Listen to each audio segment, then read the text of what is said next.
Se você tem uma Bíblia, eu queria que você abrisse essa Bíblia do Novo Testamento, no Evangelho de São João, no capítulo 5, do versículo 14. São João 5,14. Eu quero contar para vocês hoje, eu falar de um milagre de Jesus. Amém? Milagre que é uma das coisas que a gente sempre está querendo para a vida da gente. E nós sabemos, por exemplo, que Jesus é especialista em operar milagres.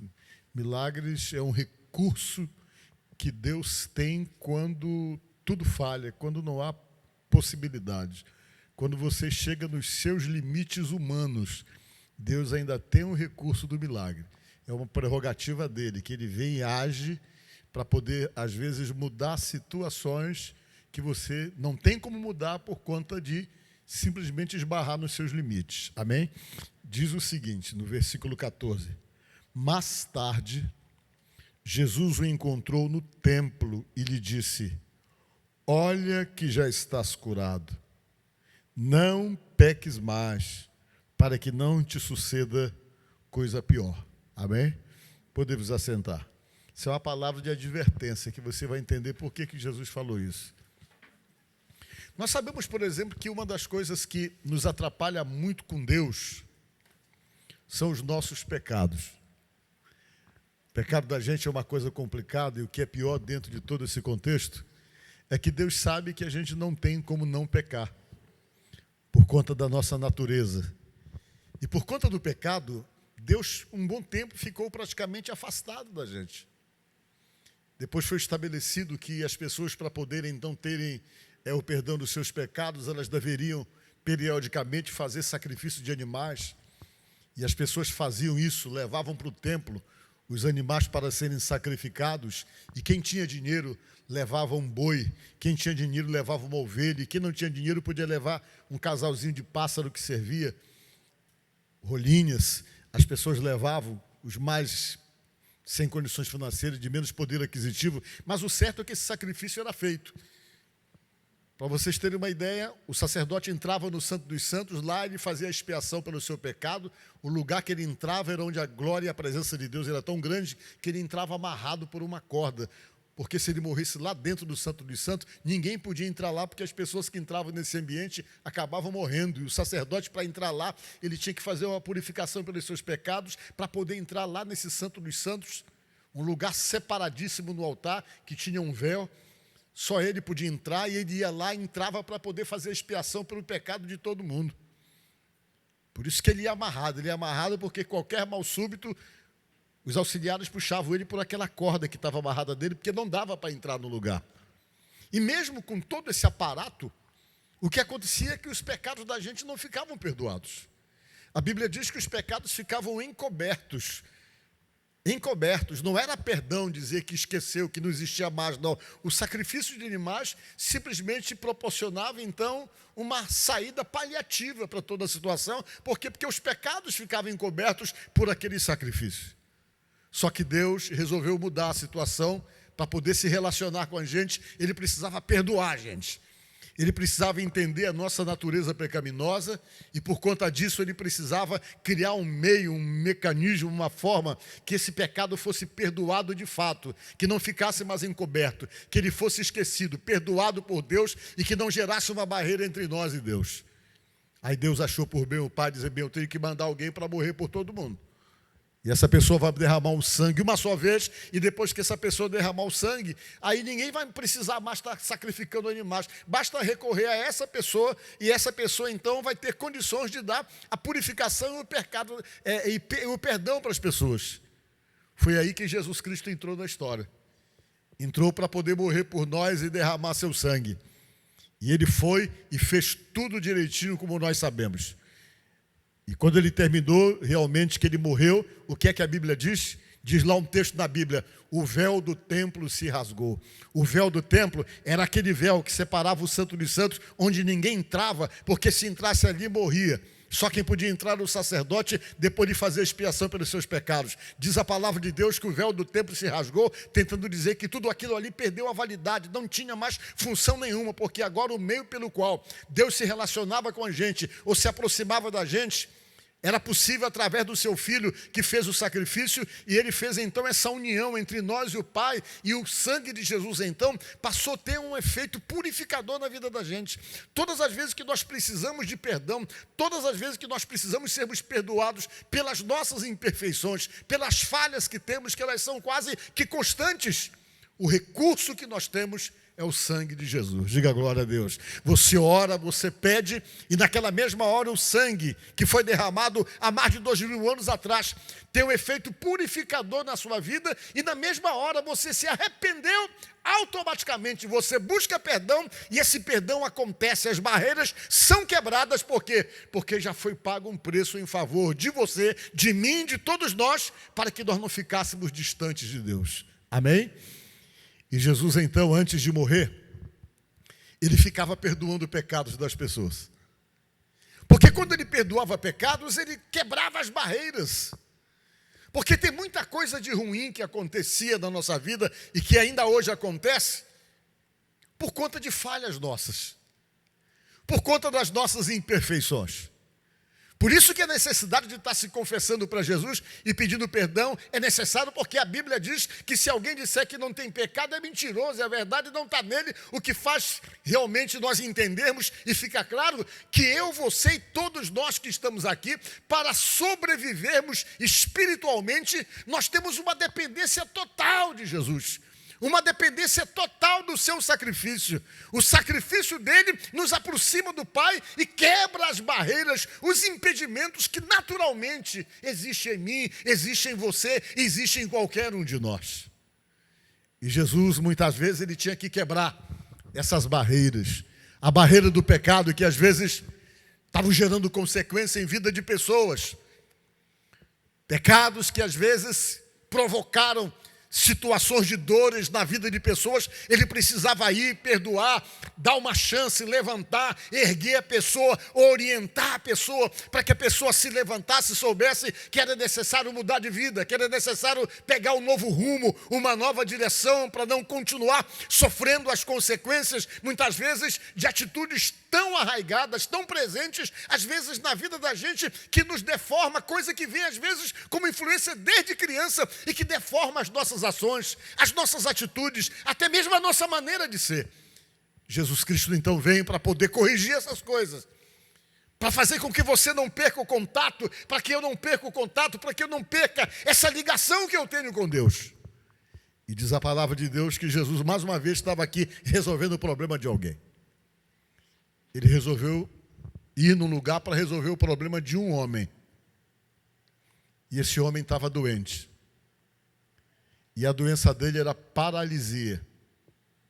E a paralisia dele era consequência de pecado. Não era uma doença que chegou naturalmente. Foi alguma coisa que provocou uma situação de dores na vida dele, que a Bíblia não especifica o que é, não expõe ele, mas o pecado gerou aquela situação de sofrimento pela qual ele estava passando. E por alguma forma, por alguma razão, Jesus se sensibilizou e pensou: eu vou lá curar aquele camarada. Aí Jesus saiu em Jerusalém e foi para a periferia. E lá na periferia tinha um lugarzinho que era um lugar que todo mundo conhecia na cidade. Era um lugar chamado Tanque de Betesda. Essa palavra Betesda significa casa de misericórdia. Tanque de Betesda. Era um lugar que tinha 5 tanques. Ou seja, que tinha um tanque e que tinha 5 pavilhões em volta. Esses 5 pavilhões, ele serviu para abrigar as pessoas para poder se lavarem naquele tanque. Os judeus tinham muito e têm muito essa prática de lavagem. A prova é que nós herdamos o batismo como uma forma de purificação, como uma forma de sepultarmos o velho homem. Era uma prática praticamente que foi muito popularizada pelos essênios. Os essênios eram um grupo religioso que, no período da invasão dos romanos à Judéia, eles se afastaram completamente da política, porque havia um sistema que dominou o lugar totalmente corrupto e totalmente fora das tradições, e eles foram para as montanhas, e lá nas montanhas eles costumavam se lavar 3 vezes no dia para se purificar dos seus pecados. Eles tinham medo que as tradições fossem embora e que as pessoas esquecessem da palavra de Deus, e eles ficavam copiando o Velho Testamento, a Torá, o tempo todo, e colocavam dentro de potes e escondiam para que essa mensagem nunca desaparecesse, que foi exatamente aquilo que as pessoas hoje conhecem como os manuscritos do Mar Morto, que foram feitos por eles. Eles escreviam aquilo ali e copiavam exaustivamente e escondiam. Depois foi descoberto já, praticamente no século XIX, 18 ou 20, não estou bem lembrado, porque eles tinham essa preocupação e eles ficavam se dedicando a isso e se afastaram de toda a vida política que havia, porque o Herodes era o novo rei, e eles sabiam que o Herodes era um rei ilegal, que ele não vinha da descendência de Davi, que ele era de uma tribo chamada Edomeia, ele não era uma das 12 tribos judaicas, e eles então, vendo a corrupção tomando conta, eles se isolaram, se afastaram e se purificavam todo dia se lavando. Era uma forma que eles encontraram para simbolicamente se purificarem diante daquilo que realmente dominava o lugar na época, que era a corrupção moral e um monte de coisas que havia exatamente em Jerusalém. E essa prática, então, tornou-se uma prática comum entre os judeus. E nesse lugar que eu estou falando para vocês, havia um tanque. Tem até uma foto do lugar que ainda tem ruínas, né? Havia um tanque desse lugar. Haviam 5 pavilhões. E sob esses pavilhões havia uma multidão de pessoas doentes. Todo tipo de doente ia para esse lugar. Sabe por quê? Porque a tradição dizia o seguinte, que de tempo em tempo um anjo descia dos céus e agitava aquelas águas. Quando o anjo agitava aquelas águas, qualquer pessoa que caía dentro daquela água, que pulava naquela água na hora em que a água fosse agitada, ficava curado de qualquer doença. Qualquer doença que a pessoa tivesse, bastava pular na água que ele ficava sarado. Mas só ficava sarado o primeiro. Se viesse o segundo, já não acontecia mais nada. Isso gerava uma expectativa em todo mundo. Imagine a ansiedade que todo mundo tinha naquele lugar. Naquela expectativa de esperar, ver a água agitada de uma hora para outra e ficar naquela expectativa. E tinha um homem que foi colocado ali, que ele tinha problema nas pernas, que é o homem que eu falei para vocês. Ele não caminhava. Alguém pegou ele, colocou pertinho do tanque, numa cama e deixou ele deitado ali. E ele ficava ali, né? Com o olhão arregalado lá para o lugar, esperando a água ser agitada para ele tentar dar um jeito de correr na frente de todo mundo e pular dentro d'água, mas como o problema dele era nas pernas, ele estava numa desvantagem tremenda para poder competir com todo mundo. Como é que ele ia fazer para chegar primeiro? Se as pessoas com uma doença que não afetava a locomoção tinham mais acesso de chegar no lugar, e ele estava ali naquela desvantagem há tempo. Há tempo ele estava ali naquela expectativa, sofrendo, angustiado com a situação, sem saber como fazer, se sentindo em desvantagem dentro daquela situação tão competitiva que era aquela situação. E de repente imaginando que ninguém podia fazer nada por ele, que ninguém sabia das angústias dele, da preocupação e da desvantagem a qual ele estava submetido dentro de tudo aquilo. Achou que ninguém sabia desse detalhe, mas tinha uma pessoa que sabia, Jesus. Jesus sabia da dificuldade, sabia que ele estava em desvantagem, sabia que a concorrência era desleal com ele, e Jesus resolveu ir até o lugar para poder quebrar essa dificuldade e acabar com essa desvantagem, ele mesmo resolvendo o problema do homem. Ele saiu pelas ruas de Jerusalém, desceu praticamente a montanha e foi bater lá nesse lugar das ruínas. Quando ele chegou lá, tem uma foto aí, ele mostrando, ele olhando para o homem, chegou com o homem e viu aquele homem deitado no chão, e Jesus amorosamente fez uma pergunta para ele. Jesus era muito amoroso, pelo que a gente vê na palavra de Deus. Ele chegou e fez uma pergunta: homem, tu queres ser curado? Que pergunta, né? O camarada está ali num ambiente que era exatamente em busca de tudo aquilo. Jesus sabia do que ele queria, mas Jesus vai lá e faz uma pergunta que para nós parece sem sentido. Parece uma pergunta fora do contexto todo, porque o homem estava doente, queria ser curado, claro. E Jesus vai e faz a pergunta: homem, tu queres ser curado? Por que Jesus perguntou sabendo que era isso que o homem queria? para provocar aquele homem para falar. Às vezes, nós precisamos então sermos provocados para falar. Tem pessoas que Jesus nem provoca porque elas já falam mesmo com facilidade, mas tem pessoas que Jesus tem que provocar, por quê? Porque aquilo que sai da sua boca é que está no seu coração, diz a palavra de Deus. E a maneira que você tem de poder externar as suas tristezas, as suas angústias, as suas inseguranças, os seus medos, as suas preocupações. Quando você faz isso, você demonstra a dependência que você está tendo de Jesus, você desarma, porque uma das coisas mais difíceis para o ser humano é chegar e simplesmente expor suas fraquezas, expor sua debilidade, expor exatamente aquilo que ele às vezes tenta não expor, que é exatamente o seu lado frágil. E Jesus precisa ouvir de você qual é o teu lado frágil, o que é que machuca você, o que é que incomoda você, o que é que fragiliza você, o que é que te faz chorar, o que é que te maltrata, o que é que te machuca. Você precisa falar, porque quando você fala para Deus, essas palavras, elas podem ser entendidas ou aceitas como uma verdadeira oração, como um desabafo de oração de alguém que reconhece que tem situações e problemas que só Deus pode resolver. E quando você fala com Deus, que você abre o coração, que você externa exatamente todas essas situações que te incomodam, que te machucam, é o gancho que às vezes Deus está querendo para poder mudar situações, para poder mudar coisas, para poder mudar realidades da sua própria vida, através do poder que Ele tem de operar milagres e de fazer coisas extraordinárias. E Jesus chegou e disse: homem, tu queres ser curado? A resposta dele: eu quero, mas como, Senhor? Toda vez que a água é agitada, sempre desce alguém aí no tanque primeiro do que eu. Eu estou numa desvantagem tremenda, eu tenho problema nas pernas. Já vi a água ser agitada muitas vezes, mas eu estou em desvantagem nessa competição, concorrência com todo mundo. Jesus olhou para ele e disse: pois é, então faz o seguinte, levanta, toma a tua cama e vai embora para a tua casa, disse Jesus. Faça isso. Se levante, pegue a sua cama e vá para casa. Irmãos, o que é a fé?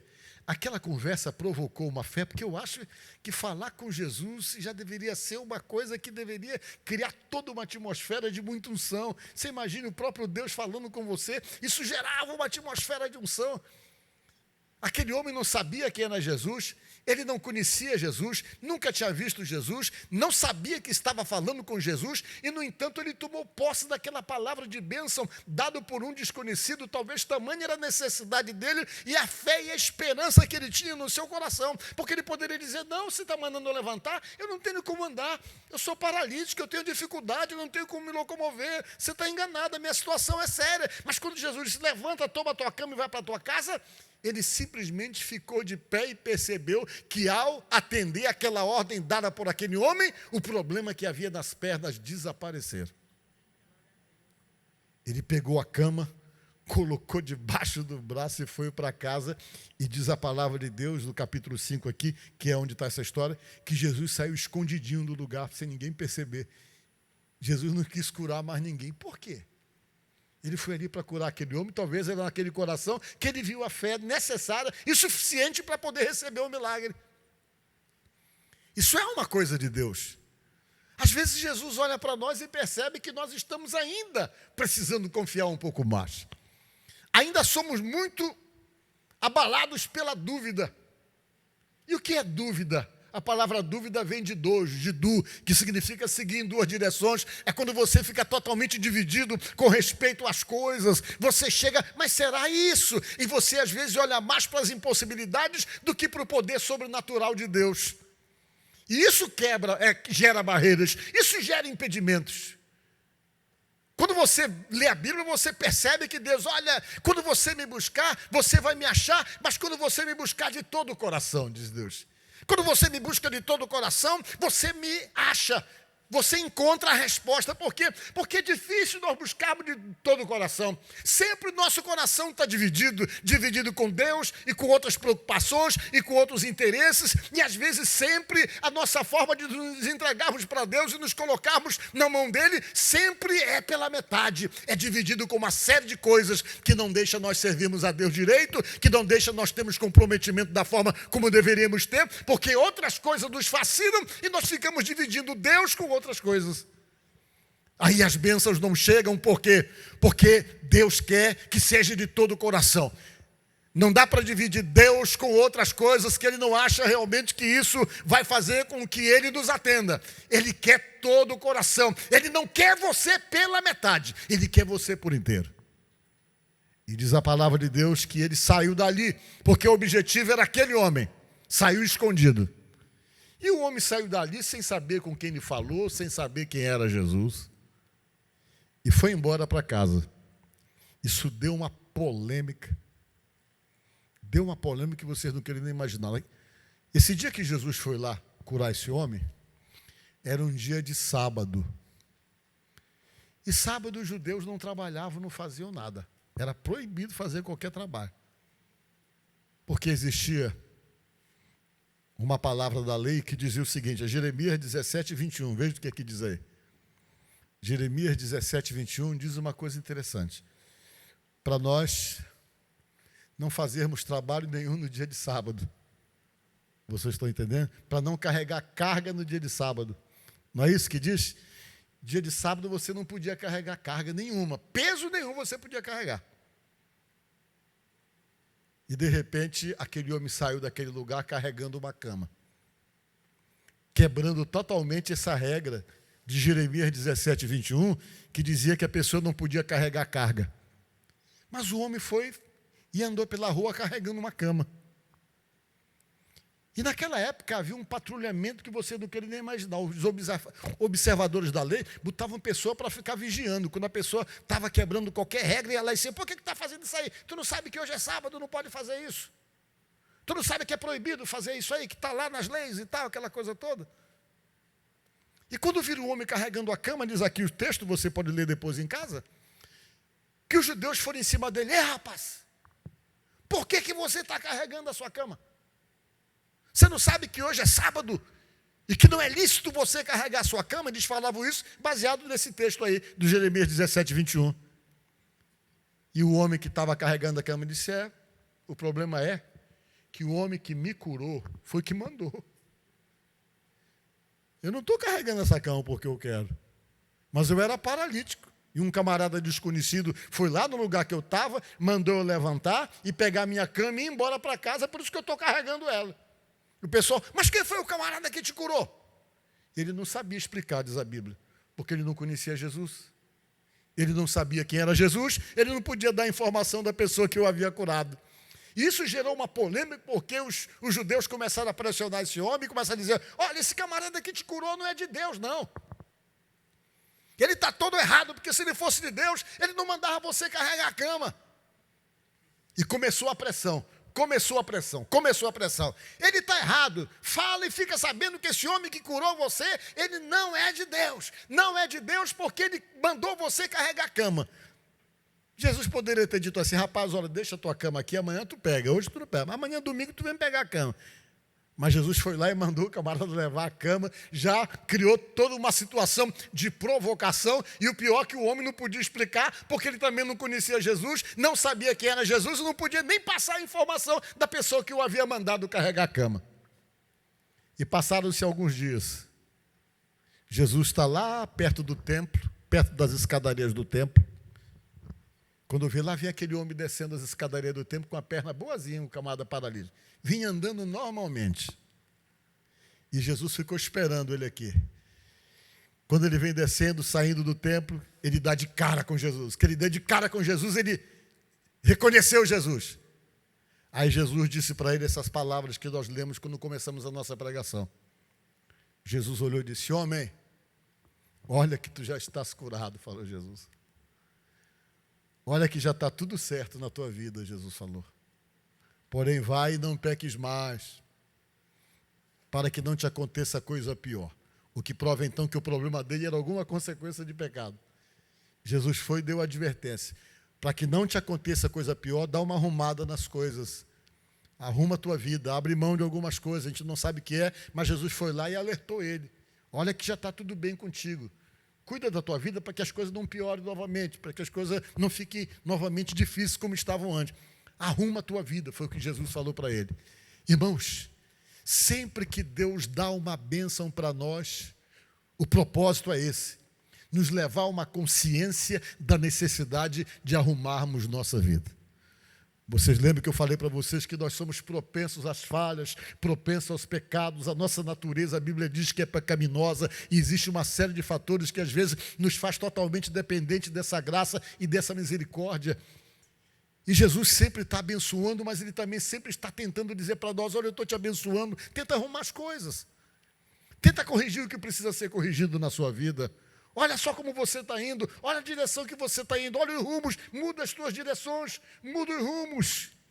Sai fora dessas amizades, elas só te puxam para um lado ruim, essas amizades não são boas para você, não deixe de considerar as pessoas, mas não vá nessa não, tente mudar o rumo das coisas, e às vezes Deus sempre está tentando nos chamar a atenção para nós mudarmos o rumo das coisas, para não cairmos em situações de dores maiores, às vezes, por não atendermos aquilo que Deus está falando para nós.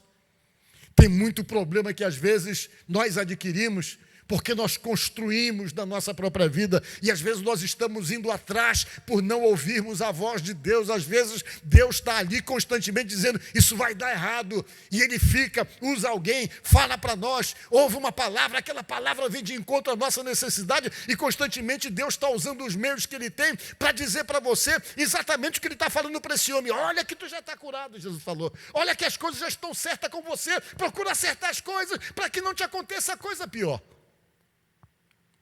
E depois que Jesus falou isso, Jesus com certeza se apresentou, ele ficou sabendo, e ele foi e contou para todo mundo: ó, gente, quem me curou foi Jesus. Aí os judeus ficaram sabendo que foi Jesus, e diz a Bíblia nos textos mais à frente, que você pode ler em casa, que os judeus foram em cima de Jesus para tentar incriminá-lo. Por que tu faz isso? E começaram a pressionar Jesus, porque Jesus fazia isso no sábado. A resposta de Jesus foi essa: meu pai trabalha até agora e eu trabalho também, ele disse. Eu sou o Senhor do sábado. E começou a dizer essas palavras, e diz a Bíblia que os judeus procuravam matar Jesus, porque Jesus fazia essas coisas no dia de sábado, quebrando as tradições e aquilo que eles estabeleciam como um mandamento. Eles não entendiam o poder da graça que estava se estabelecendo através de Jesus. Estava terminando o tempo da lei, para com a vinda de Jesus se estabelecer um novo tempo, uma dispensação que nós chamamos a dispensação da graça, que é essa que nós vivemos agora. Antes de Jesus, para você poder ser salvo, você tinha que cumprir 1000 e poucos preceitos da lei. Se você falhava num, você se tornava culpado de todos os outros. Era muito difícil, muito complicado. E Jesus veio para poder corrigir isso aí. Veio para poder facilitar e estabelecer para nós um tempo, uma dispensação chamada dispensação da graça. O que é isso? A palavra graça significa favor imerecido, um favor que você tem, que você não merece, mas que Deus achou por bem dar para você. Mas para que isso tenha efeito sobre a sua vida, você precisa crer em Jesus, se beneficia do sangue dele derramado na cruz para a purificação dos seus pecados e sobrevive na misericórdia e na graça de Deus, não porque você tenha direito algum, não porque você é justo a ponto de poder garantir alguma coisa para você, mas porque a graça de Jesus, a graça de Deus alcança você para que você permaneça de pé. Diga glória a Deus. E foi isso que aconteceu com a vida desse homem. A vida dele mudou daquele momento em diante e ficou claro de uma coisa: que o amor de Jesus, ele nos alcança. A benevolência dele, a bondade dele vai indo atrás da gente, onde nós estivermos. Por quê? Porque para Deus você é mais importante do que os dogmas, do que as regras, do que os princípios, do que as tradições. Você é mais importante. E se for necessário ele quebrar todos os protocolos para alcançar você, ele vai quebrar os protocolos, como ele quebrou os protocolos aqui, para poder alcançar aquele homem. Por quê? Porque para Deus nós somos mais importantes do que as regras e do que os protocolos. Diga glória a Deus. Então que nessa noite Jesus Cristo possa ajudar você. Que Ele possa ser hoje o meio pelo qual você pegue o entendimento da consciência das coisas para tentar mudar o rumo das coisas. E quando você muda o rumo das coisas, tenha certeza, você começa a se adequar. E na medida que você começa a se adequar a Deus, tem coisas que você nem vai pedir, Ele vai acrescentar. Amém? Então pensa nisso e que Deus abençoe e ajude a todos vocês no nome de Jesus. Amém. Graças a Deus. Vamos ficar de pé? Você tem alguma coisa para falar para Jesus? Tenho certeza que você tem. Amém? Vocês viram que Jesus provocou aquele homem para quê? Para falar alguma coisa. Ele falou onde estava doendo, onde estava difícil para ele, onde era complicado. E o ensinamento é esse.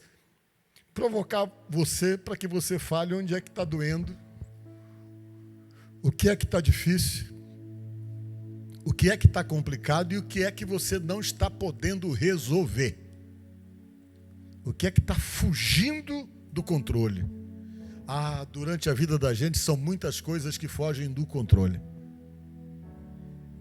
E com Deus a gente vai aprendendo a lidar com essas situações e vai aprendendo a viver sob o direcionamento de Deus, sobre a benevolência desse Deus. Amém? Feche os olhos e fale com Deus. O que você veio buscar aqui? Qual é o teu propósito?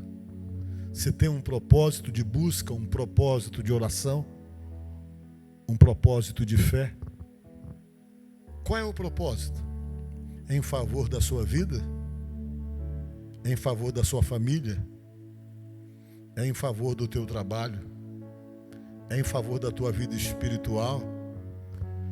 É para fortalecer o teu relacionamento com Deus? Qual é o propósito que te traz aqui nesta noite? É obter uma resposta que você entende que só Deus vai ter para você? É obter uma solução que você entende que só Deus tem, que você não tem mais? Como é que você está? Você chegou nos seus limites, esbarrou nos seus limites, tem hora que dá vontade de desistir de tudo, tem hora que dá vontade de sumir, tem hora que dá vontade de parar, tem hora que você para e pensa, e quando você pensa muito, a vontade é simplesmente desaparecer. Esquecer de você, esquecer que você existe. Você está tendo essa luta com você mesmo e você entende que são situações que só Jesus pode resolver, então peça, fale, que eu quero fazer uma oração por você. Fale com Jesus. Eu vou fazer a oração, mas a bênção, o milagre vem de Jesus. Apresenta todas as coisas que incomodam você, que te deixam naquela sensação de impotência, coisas que você entende que Deus ajuda você e você não tem um plano B. É somente Deus. Você não tem um plano B para essa situação. E nós vamos orar. Senhor, nosso Deus e nosso Pai, nós cremos no Teu poder, Deus. Nós cremos que Tu existes. Por isso nós estamos aqui. Se nós não acreditássemos, nós não teríamos tirado o momento do nosso tempo para vir aqui ouvir o que a Tua palavra diz. Nós não somente cremos que Tu existes, mas cremos no Teu poder, na Tua disponibilidade para abençoar. Por isso nós estamos Te buscando, porque a Tua palavra diz: buscar-me-eis e me achareis, quando me buscares de todo o vosso coração. E nós estamos aqui com o nosso coração aberto diante do Senhor, apresentando as nossas necessidades, as nossas carências, porque nós cremos que o Senhor tem poder para nos dar soluções. E nesta hora, Deus, em nome de Jesus, em nome de nosso Senhor Jesus Cristo, nós estamos pedindo que a Tua bênção venha sobre a vida dessa pessoa que aqui se encontra.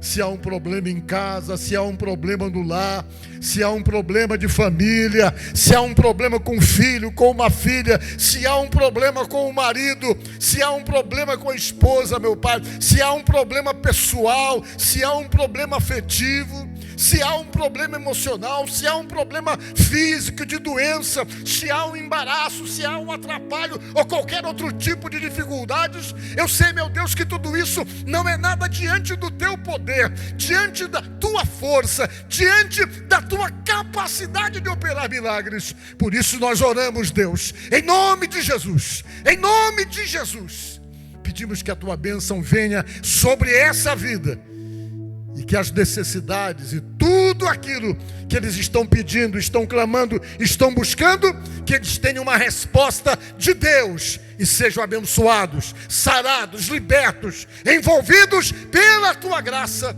em nome de Jesus. Que haja perdão dos pecados, para que as barreiras, os impedimentos sejam tirados, sejam removidos, e que venha a tua bênção sobre a vida de cada um. Deus, nós oramos com fé, no nome de Jesus, para a glória do Pai, do Filho e do Espírito Santo, assim seja, amém.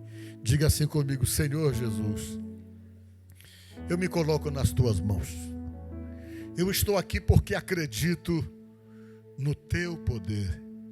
Eu sei que o Senhor é perfeito. Em nós não há perfeição, mas no Senhor há essa perfeição. E nós buscamos do Senhor a sua bênção, a sua resposta, a sua graça e o seu milagre. A minha vida eu coloco em suas mãos, a minha casa, o meu lar, a minha família, os meus sonhos, os meus projetos, os meus propósitos estão nas tuas mãos. É no Senhor que eu confio, e a minha fé é direcionada para o Deus de Abraão, de Isaque e de Jacó, o Deus Todo-Poderoso, no nome de Jesus. Amém, amém, amém. Graças a Deus.